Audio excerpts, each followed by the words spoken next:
Paz do Senhor Jesus, um privilégio estarmos aqui mais uma vez para compartilhar da palavra do Senhor. E hoje eu queria continuar mais uma vez falando aqui de homens que não desistiram do seu propósito. Eu queria dar continuidade, falei um pouquinho no vídeo anterior falando sobre a vida de Isaac e hoje eu quero falar do filho de Isaac, falar sobre Jacó. Jacó foi um homem que não desistiu do seu propósito. Eu queria ler com você o contexto que se encontra em Gênesis, capítulo 25, que fala sobre o nascimento de Esaú e Jacó. A palavra de Deus diz assim: e cumprindo-se os seus dias para dar à luz, no caso Rebeca, eis gêmeos no seu ventre. E saiu o primeiro, ruivo, e todo como uma veste cabeluda, por isso chamaram o seu nome de Esaú. E depois saiu o seu irmão, agarrado a seu calcanhar de Esaú, por isso chamou o seu nome de Jacó. E era Isaque de idade 60 anos quando os gerou. E cresceram os meninos, e Esaú foi perito na caça, varão do campo, mas Jacó era varão simples, habitando em tendas. E amava Isaque a Esaú, porque a caça era do seu gosto, mas Rebeca amava Jacó. E Jacó cozera um guisado, e veio Esaú do campo, e estava ele cansado. E disse Esaú a Jacó: deixe-me, peço-te comer deste guisado vermelho, porque estou cansado. Por isso chamou o seu nome Edom. Então disse Jacó: vende-me hoje a tua primogenitura. E disse Esaú: eis que estou a ponto de morrer, e para que me servirá logo a primogenitura? Então disse Jacó: jura-me hoje. E jurou-lhe, e vendeu a sua primogenitura a Jacó. E Jacó deu pão a Esaú e o guisado de lentilhas. E ele comeu e bebeu, e levantou-se, e foi-se. Assim desprezou Esaú a sua primogenitura. E hoje eu quero falar sobre esse personagem, Jacó. Jacó ele já nasce no contexto com o seu irmão gêmeo Esaú. E o contexto da vida de Jacó, ele vai falar muito aqui sobre Jacó e Esaú, mas eu queria frisar hoje sobre a vida de Jacó. Nós lemos aqui que logo que Esaú ele está nascendo, logo que Esaú nasce, Jacó ele vem agarrado no seu calcanhar. E o que eu penso sobre isso? Nos tempos antigos, nós sabíamos que existia a questão da bênção da primogenitura, ou seja, o filho primogênito, ele recebe a bênção do pai e através dessa bênção ele vai herdar mais coisas de acordo com a família, ele tem a responsabilidade da família. Então, a briga já começou dentro do ventre de Rebeca, que se nós voltarmos uns versículos anteriores, no versículo 22 do capítulo 25 diz: e os filhos lutavam dentro dela. Então disse: se é assim, por que sou eu assim? E foi perguntar ao Senhor. E o Senhor lhe disse: duas nações há no teu ventre, e dois povos se dividirão das tuas entranhas. Um povo será mais forte do que o outro povo, e o maior servirá ao menor. Então já existia uma bênção sobre a vida de Jacó, que o menor, no caso, ele seria o senhor do maior, ou seja, o Esaú, que era o perito em caça, o homem valente da família, ele serviria o irmão mais novo. E o que eu entendo disso? Muitas das vezes a gente nasce num contexto que o contexto não está favorável à condição que nós vamos herdar. E eu quero falar para você que você não pode desistir do propósito que Deus colocou na sua vida. Já existia um propósito estabelecido aqui na vida da Rebeca. Rebeca, o mais novo, o menor, ele vai ser senhor do maior. Ou seja, entenda isso. E essa palavra foi declarada para a vida da Rebeca e ela sabia disso.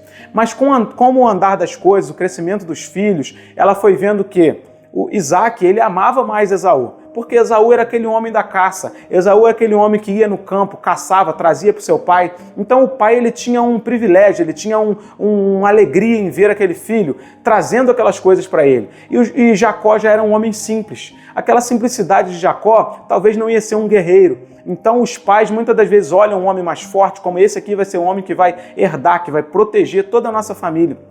Mas existia um propósito de Deus decretado sobre a vida desses gêmeos, especialmente sobre a vida de Jacó. E se nós continuarmos na história, nós vamos entender que uma descendência de Jacó vai surgir todas as tribos de Israel e por isso muitas coisas acontecem. Daí vem o descendente que nós esperamos, que foi Jesus Cristo, que veio através da descendência deles. Então, nós vamos entender que o propósito determinado por Deus, ele acontece quando nós não desistimos.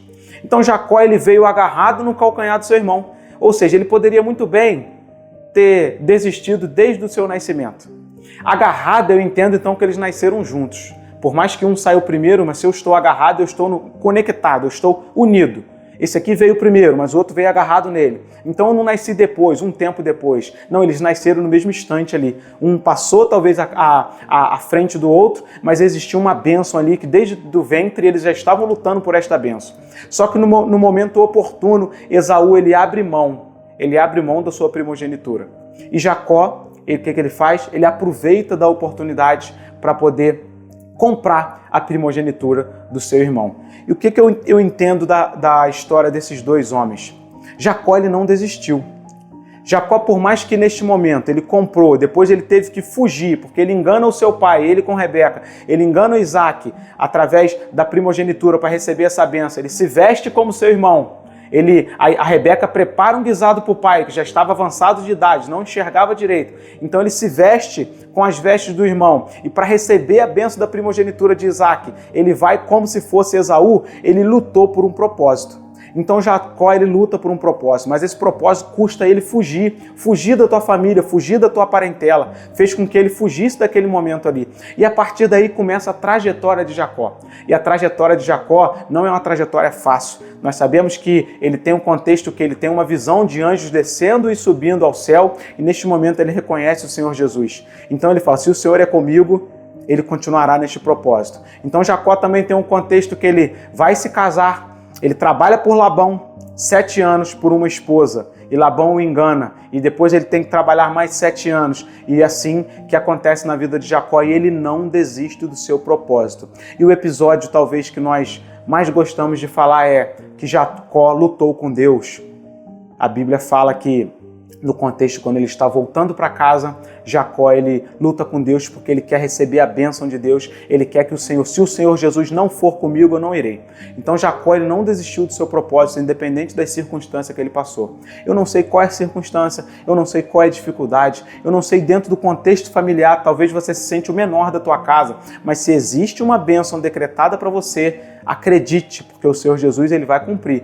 Existe uma bênção decretada ainda que você seja o menor. Lembra de Davi? Davi, dos descendentes de Jessé, era o menor da tua casa e ele que foi ungido rei. Talvez Deus quer te usar, mas você precisa sair de trás das malhadas. Você precisa começar a aparecer. Aparecer, que eu digo, é aparecer para o Senhor. É buscar o Senhor em oração. É buscar o Senhor no momento das suas aflições, porque somente o Senhor tem as estratégias, somente o Senhor tem os recursos, somente o Senhor tem as ferramentas para que nós possamos vencer todas as batalhas nessa terra. Então eu quero deixar uma meditação, deixar assim uma orientação e um encorajamento para todos nós.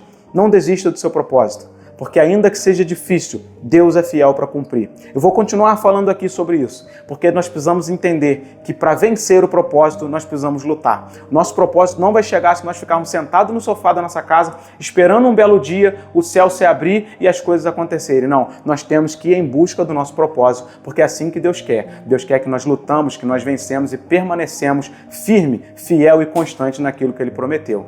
Amém? É a mensagem que eu quero deixar para a nossa meditação.